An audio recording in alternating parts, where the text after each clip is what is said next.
myself KS Sakya, IIT GATE CSIR NET, All India Rank 40. You are most welcome in our channel Chemical Guru. Dear students, if you are preparing for IIT GATE, IIT JEM, CSIR NET, JRF, TIFR, Geoscientist, then you continue in our channel Chemical Guru. तो इसमें मैंने सबसे पहले कि मैं आपको बात बता दूं कि हमने इससे पहले स्पेशली जो यहाँ पर प्रिपरेशन होती है वो CSIR नेट और IIT गेट, ठीक है। तो ये जो क्वेश्चंस होते हैं ये मोस्टली क्वेश्चंस आपके जो CSIR नेट और जो IIT गेट जो हायर लेवल के एग्जाम्स हैं यही क्वेश्चंस पूछे जाते हैं। जैसे मैं कह सकता हूँ कि जैसे TIFR का अगर आप देने जाते हैं या फिर आप जियो साइंटिस्ट का देने जाते हैं या फिर आप IIT JEM का देने जाते हैं तो उसमें भी ये क्वेश्चन पूछे जाते हैं। तो वही क्वेश्चंस मैं यहाँ पर डिस्कस करता हूँ और स्पेशली जो प्रिपरेशन में बता दी कि CSIR नेट और IIT गेट की प्रिपरेशन में करा रहा हूँ। इससे पहले मैं चैप्टर नंबर मैंने फर्स्ट कंप्लीट कर दिया था और इंट्रोडक्शन टू द ऑर्गेनोमेटेरिक कंपाउंड्स, ये OMC चल रही है। इसमें ये आपका हो गया सेकेंड चैप्टर है मेटल कार्बोनिल्स एंड क्लस्टर्स। तो देखो आज हम डिस्कस करते हैं कि मेटल कार्बोनिल्स, ठीक है।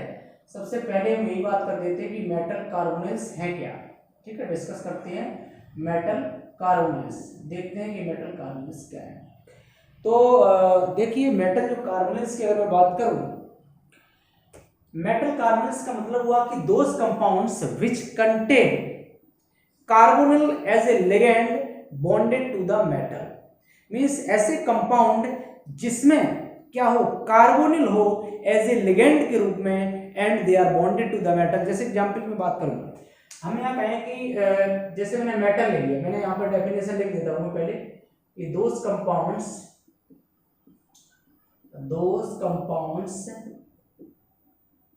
which contain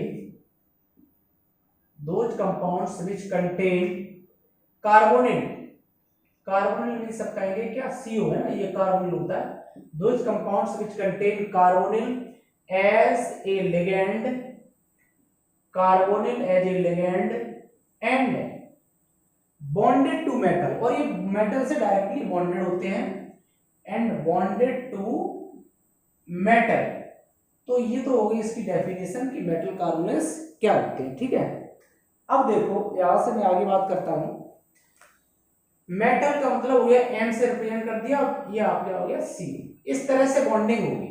जितने भी हम इसमें मेटल कार्बन्स पढ़ेंगे और ये क्लस्टर पढ़ेंगे तो मेटल और कार्बोनिल, ये कार्बन ग्रुप होता है, ये मेटल होता है, इसकी बॉन्डिंग होती है। अब हम बात करते हैं कि इसकी प्रॉपर्टीज क्या है। देखो प्रॉपर्टीज अच्छे से पढ़ेंगे क्योंकि यहां से एक क्वेश्चन बनता है, properties of metal carbonyls. Properties of metal carbonyls, properties of metal carbonyls, एक एक करके हम प्रॉपर्टीज देखेंगे इसकी कार्बोनिल्स की क्या है। देखो इसकी जो फर्स्ट प्रॉपर्टी है वो आपकी ये है कि CO group is a weak sigma donor and strong pi acceptor. CO group is weak sigma donor and strong pi acceptor, strong pi acceptor. जो CO लिगेंड है ना, CO लिगेंड या CO ग्रुप या CO लिगेंड, ये जो है ना sigma donor तो वीक है, CO वीक सिग्मा डोनर है बट एक स्ट्रॉन्ग पाई एक्सेप्टर है। सिग्मा डोनर का मतलब होगा जब ये बॉन्डिंग करेगा किसके साथ, मेटल के साथ, तो ये जो है इलेक्ट्रॉन्स देगा, सिग्मा बॉन्ड बनाएगा, वो वीकली बनाएगा, लेकिन बाद में जो इलेक्ट्रॉन एक्सेप्ट करने की टेंडेंसी इसके पास स्ट्रॉन्ग होती है, ठीक। अभी डिटेल में इसको बताते हैं। इसके बाद सेकंड पॉइंट है, सेकंड में बात करता हूं, ये आपका metal should be low in oxidation state. Metal should be low in oxidation state, यानी कि मेटल जो है ये लो ऑक्सीडेशन स्टेट में होनी चाहिए। CO stabilises the low oxidation state, CO stabilises low oxidation state. जो कार्बोनिल लिगेंड है ये ऑक्सीडेशन स्टेट, लो ऑक्सीडेशन करने में हेल्प करता है। तीसरी बात देखो, तीसरी बात हम बता देते हैं कि एक और खास बात है, जो आपके पास लिगेंड्स हैं उनमें donor should have high energy, ठीक है, donor should have high energy, donor की एनर्जी हाई होनी चाहिए, and acceptor should have low energy, and acceptor should have low energy. Acceptor के पास एनर्जी कम होनी चाहिए और डोनर के पास एनर्जी हाई होनी चाहिए, एक्सेप्टर के पास लो होनी चाहिए। अब देखते हैं एक चीज और होती है कि इसमें जो मेटल कार्बोनेट्स होते हैं, मोस्टली एक और कॉन्सेप्ट आएगा, इनमें एक टर्म होता है बैक पाई बॉन्डिंग। क्या होता है? बैक पाई बॉन्डिंग या पाई बैक बॉन्डिंग भी कह सकते हैं इसको। बैक पाई बॉन्डिंग है या पाई बैक बॉन्डिंग। इसमें बैक पाई बॉन्डिंग होती है। मेटल कार्बोनेट्स के जो क्लस्टर्स होते हैं, बैक पाई बॉन्डिंग का कंसेप्ट समझते बहुत अच्छे से, काफी इंपॉर्टेंट कॉन्सेप्ट है बैक पाई बॉन्डिंग, तो इसको अच्छे से समझना, क्योंकि इसी कॉन्सेप्ट से रिलेटेड आपको सीएसआई या नेट और आईआईटी गेट में कम से कम 2 क्वेश्चन मान लो आप, ठीक है, 2 या 3 क्वेश्चंस कभी कभी इसके जो मोस्टली क्वेश्चंस होते हैं ना, पूरी अभी इसमें कई एक चैप्टर में पढ़ाऊंगा, पूरी ऑर्गेनोमेटेलिक जो कंपाउंड्स हैं उसके कई एक क्वेश्चंस ये बैक पाई बॉन्डिंग से डेफिनेटली आ जाते हैं, उसको अच्छे समझते हैं। एक बात देखो, जो ये हमने मान लिया मेटल है, मेटल के पास 2 चीजें हैं, एक तो आपका होमो है और एक क्या है? ल्यूमो है। होमो और लूमो मेटल के पास है। ये क्या है? होमो है। ये तो मेटल का होमो है और ये मेटल का लूमो है, ठीक है, होमो लूमो। इसी तरह से जो आपका सीओ लिगेंड है या कोई लिगेंड हमने मान लिया ये लिगेंड है, सीओ हो सकता है, सीएन भी हो सकता है। लिगेंड के पास भी 2 चीजें होती हैं, एक तो आपका होमो होता है और एक लूमो होता है। लिगेंड के पास भी एक होमो होता है और एक लूमो होता है, ठीक है। तो ये 2 बातें मैं होमो लूमो बता रहा हूं, ये भी याद रखना क्या है। होमो का मतलब होता है हाईएस्ट ऑक्यूपाइड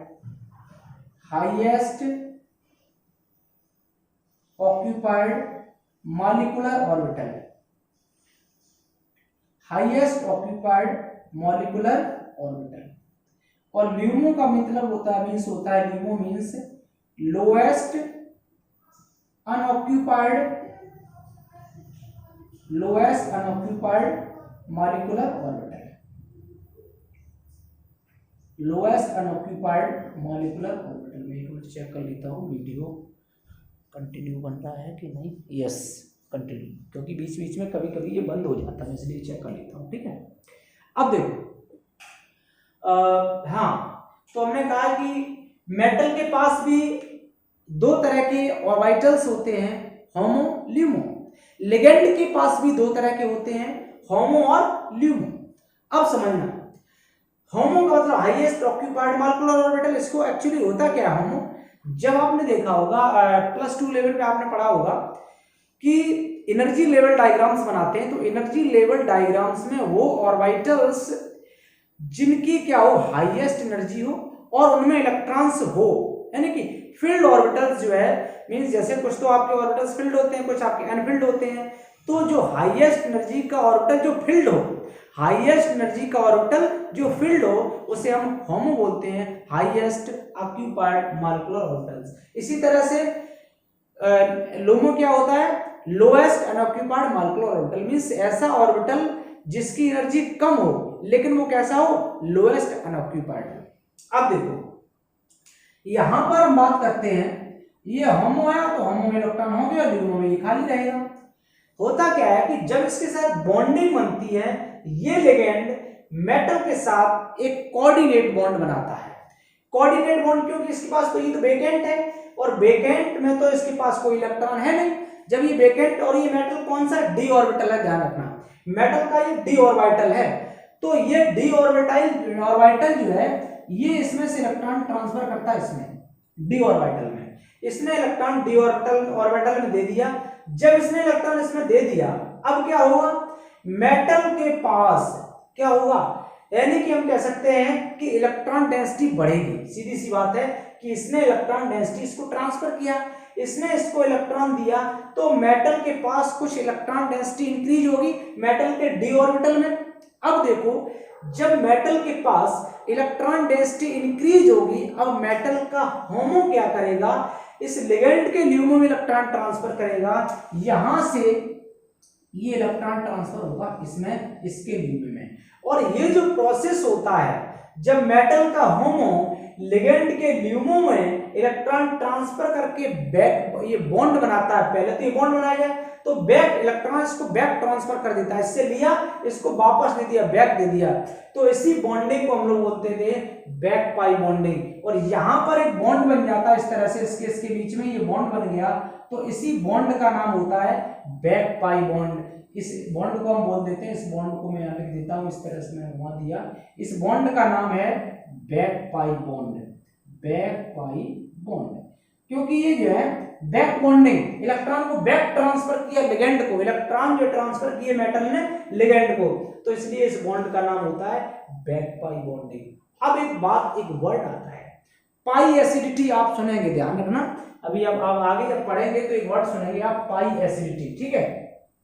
तो देखते हैं कि पाई एसिडिटी क्या होती है, ये भी समझ लेते हैं साथ ही साथ में।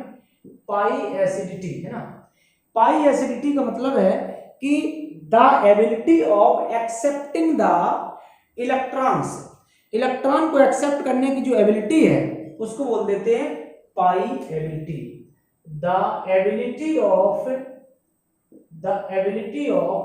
Accepting, the ability of accepting electrons, किसमें, in LUMO, in LUMO of ligand, यानी कि लिगेंड के जो ल्यूमो में, लिगेंड के ल्यूमो में इलेक्ट्रॉन के एक्सेप्ट करने की जो एबिलिटी है, इसी एबिलिटी को बोल देते हैं pi acidity. The ability of accepting electrons in LUMO of the ligand, it is called the pi acidity. तो काफी इंपॉर्टेंट वर्ड है पाई एसिडिटी। इसमें एक चीज और आपको बता दें कि पाई एसिडिटी तो हो गई, यानी कि जो लिगेंड क्या करते हैं, जो इलेक्ट्रॉन्स को एक्सेप्ट करने की एबिलिटी है पाई एसिडिटी। एक वर्ड आता है पाई एक्सेप्टर, आपने नाम सुना होगा, पाई एक्सेप्टर। पाई एक्सेप्टर लिगेंड्स कौन से होते हैं, पाई एक्सेप्टर लिगेंड्स वो होते हैं जो इलेक्ट्रॉन्स को एक्सेप्ट करते हैं, ठीक है। पाई स्टार है ना, कि यहाँ पर जो इलेक्ट्रॉन्स होगा ना, ये जो बॉन्डिंग बनेगी ना, ये वाला जो इसका ल्यूमो है, ल्यूमो क्या होता है, ये पाई स्टार होता है, ध्यान रखना, ये होता है पाई। तो यहाँ पर पाई एक्सेप्टर लिगेंड्स कौन से होते हैं, ऐसे लिगेंड जो क्या करते हैं, मेटल से इलेक्ट्रॉन को एक्सेप्ट करते हैं, किसमें, अपने ल्यूमो में। जो लिगेंड मेटल से इलेक्ट्रॉन को एक्सेप्ट करते हैं अपने ल्यूमो में, यानी लोएस्ट अनऑक्यूपाइड मॉलिक्यूलर ऑर्बिटल में, उन लिगेंड्स को हम लोग पाई एक्सेप्टर लिगेंड कहते हैं। तो काफी इंपॉर्टेंट ये कॉन्सेप्ट था, इसको आप स्क्रीनशॉट ले लें, आराम से इसको नोट कर लें। देखो इसके बाद हम थोड़ा सा बात कर लेते हैं कि क्लासिफिकेशन की बात कर लेते हैं, क्लासिफिकेशन ऑफ मेटल कार्बन्स। अगर हम क्लासिफिकेशन की बात करेंगे तो ऑन द बेसिस, ये बेसिकली ये टू टाइप्स का क्लासिफिकेशन है। फर्स्ट है on the basis of types of ligands, second है on the basis of number of metal items present in the metal carbons. तो हम बात करते हैं कि basis of types of ligand, ligand किस टाइप्स के हैं। इसमें भी टू पार्ट्स में क्लासिफिकेशन किया गया। फर्स्ट पार्ट आपका है, इसमें अगर एक तो सेम टाइप के लिगेंड हो सकते हैं, तो फर्स्ट हम कह सकते हैं होमोलैप्टिक, है ना, homoleptic carbonyl complex, homoleptic carbonyl complex. Homoleptic का मतलब क्या हुआ कि ऐसे कार्बोनिल कॉम्प्लेक्स जिसमें सेम लिगेंड हो, यानी कि सेम टाइप के लिगेंड हो, तो उसे होमोलैप्टिक कार्बोनिल कॉम्प्लेक्स बोलते हैं। या इसमें इस तरह लिख सकते हैं same types of ligand, same types of ligand, है ना, एक ही जैसे लिगेंड होंगे, केवल सीओ होंगे। जैसे एग्जांपल ले लो, हम यहाँ से कहते हैं कि जैसे FeCO का ओल्फा है, इसमें कौन से लिगेंड है, केवल CO के लिगेंड है। यहाँ से मैं करता हूँ WCO का होल 6, केवल वहां पर कौन सा CO लिगेंड है। इस तरह से हम लिख सकते हैं और भी एग्जाम्पल ले सकते हैं। अगर मैं यहाँ से कर दूँ, चलो CR है ना, CO का होल 6, कौन सा, केवल सिंगल लिगेंड प्रेजेंट है। तो मतलब ये है होमोलैप्टिक कार्बन कॉम्प्लेक्स वो होते हैं जिसमें सेम टाइप के लिगेंड्स प्रेजेंट हों। अब इसके बाद हम बात करते हैं हेट्रोलैप्टिक कार्बन कॉम्प्लेक्स। हेट्रोलैप्टिक है ना, heteroleptic carbonyl complex, carbonyl complex. Heteroleptic carbon complex वो होते हैं जिसमें डिफरेंट टाइप्स के लिगेंड्स हो। कैसे हो, डिफरेंट टाइप के लिगेंड्स हो, डिफरेंट टाइप्स ऑफ लिगेंड, ठीक है, टाइप्स ऑफ लिगेंड। जैसे एग्जांपल एक दो लेके आपको बता देते हैं। यहां से हमने जैसे लिया है, देखना यहाँ से RH, ठीक है, और एक मिनट इसका एग्जांपल ले लो, तो चलो मैं लेता हूँ CR, ठीक है, CO का होल थ्राइस और Cl3 ले लो, तो उसमें 2 डिफरेंट टाइप्स के लिगेंड हो गए। और भी एग्जांपल ले सकते हैं, आप ले सकते हैं, चलो हमने ले लिया यहाँ पर CR है ना, H2 का होल थ्राइस और Cl3 ले लो, या मान लो यहाँ पर चलो CO3 ले लो, क्या ले लो, CO का होल थ्राइस। तो ये क्या है, ये आपका हेट्रोलैप्टिक कार्बन कॉम्प्लेक्स। सीधा कॉन्सेप्ट भी आइए, कॉन्सेप्ट क्या कहता है कि ऐसे मेटल कार्बन कॉम्प्लेक्स जिसमें डिफरेंट टाइप्स के लिगेंड हो वो आपके हेट्रोलैप्टिक कार्बन कॉम्प्लेक्स कहलाते हैं, और जिसमें सेम टाइप्स के लिगेंड हो वो होमोलैप्टिक कहलाते हैं। On the basis of number of metal atoms की बात करें तो इसके बेस पे भी इसमें 2 पार्ट में क्लासिफिकेशन किया गया है। फर्स्ट आपका है high nuclearity carbon complex, high nuclearity carbonyl complex, ठीक है, हाई न्यूक्लियरिटी कार्बन कॉम्प्लेक्स या शॉर्ट में कहें HNCC, high nuclearity carbonyl complex. High nuclearity carbon complex कौन से होते हैं, कुछ ऐसे भी कॉम्प्लेक्स होते हैं जिसमें हम कह सकते हैं एक से ज्यादा मेटल्स होते हैं। तो हम ये कहें कि जिसमें मेटल्स जो है ना, M for metals greater than equal to 4, ऐसे कंपाउंड, इसको समझ लो कि ऐसे कंपाउंड जिसमें जो मेटल्स हैं वो कितने से 4 से ज्यादा मेटल्स हों, ऐसे कंपाउंड जिसमें 4 या 4 से ज्यादा मेटल्स हों उन्हें हम हाई न्यूक्लियरिटी कार्बन कॉम्प्लेक्स बोलते हैं, ठीक है। तो इसमें अगर मैं एग्जांपल की बात करूं, जैसे हम कहें कि RH, ठीक है, 6 और CO का होल 6, तो इसमें एक से ज्यादा मेटल है ना, सॉरी 4 से ज्यादा मेटल है ना, 4 या 4 से ग्रेटर, और 4 यहाँ पर क्या होती है, बॉर्डर लाइन होता है, तो 4 से ग्रेटर जो है RH6 CO का होल 6, तो ये क्या हो गया, हाई न्यूक्लियरिटी कार्बन कॉम्प्लेक्स। एक क्लासिफिकेशन है। इसी तरह और भी एग्जांपल ले सकते हैं, जैसे हम कह सकते हैं RU6 CO का होल 6 ले सकते हैं, या और भी मैंने एग्जांपल्स हो सकते हैं, बस याद रखना जिसमें मेटल कितना हो 4 या 4 से ग्रेटर हो तो उनको हम हाई न्यूक्लियरिटी कार्बन कॉम्प्लेक्स बोलते हैं। और इसके बाद नेक्स्ट होते हैं हमारे लो न्यूक्लियरिटी कार्बन कॉम्प्लेक्स, लो न्यूक्लियरिटी कार्बोनिल कॉम्प्लेक्स, ठीक है, और अगर शॉर्ट में इसको कहो तो आप जो है LNCC कह सकते हैं, ठीक है, लो न्यूक्लियरिटी कार्बोनिल कॉम्प्लेक्स। ये कौन से होते हैं, जिसमें मेटल्स जो है 4 या 4 से कम हो, नंबर ऑफ जो मेटल्स हैं वो लेस देन इक्वल टू 4 हो, तो उसे हम लोग जो है लो न्यूक्लियरिटी कार्बोनिल कॉम्प्लेक्स। तो 4 से 6 वाले बहुत सारे एग्जांपल लेते हैं, 4 से कम वाले यहाँ से ले लो, चलो अभी हमने लिया जैसे WCO का होल 6 ले लो, 4 से कम है, 1 मेटल है कि नहीं, आप ले लो यहाँ से, चलो हमने ले लिया था, है ना, जैसे कहें चलो अभी लिया CR, है ना, CO का होल 6 ले लो, CrCO का होल 6 ले लो, 4 से कम, 4 या 4 से कम ले लेंगे तो बहुत सारे एग्जांपल्स, एक दिन नहीं है, इसके कई सारे एग्जांपल्स हो सकते हैं। और जैसे हम बात करें यहाँ से Fe ले लो यहाँ से ना, FeCO का होल 5 ले लो आप, ठीक है, आप ले सकते हैं CO2 और CO का होल 8 ले सकते हैं, यहाँ पर 2 कोबाल्ट के एटम है, तो ये आपके हो जाएंगे लो न्यूक्लियरिटी कार्बन कॉम्प्लेक्स। तो यहाँ तक आप समझ चुके होंगे। इसके अलावा एक्चुअली जो है आप देख रहे हैं कि गर्मी बहुत ज़्यादा है, तो मैं इसके बाद में जो आगे कंटिन्यू पार्ट 2 में इसका जो है बाद में अपलोड करता हूँ, मैं इसका लिए अपलोड कर दूँगा। और ये जो वीडियो बनाया थोड़ा सा 2-1 दिन का गैप हो गया क्योंकि गर्मी इतनी ज़्यादा पड़ रही है कि बन नहीं पाता है।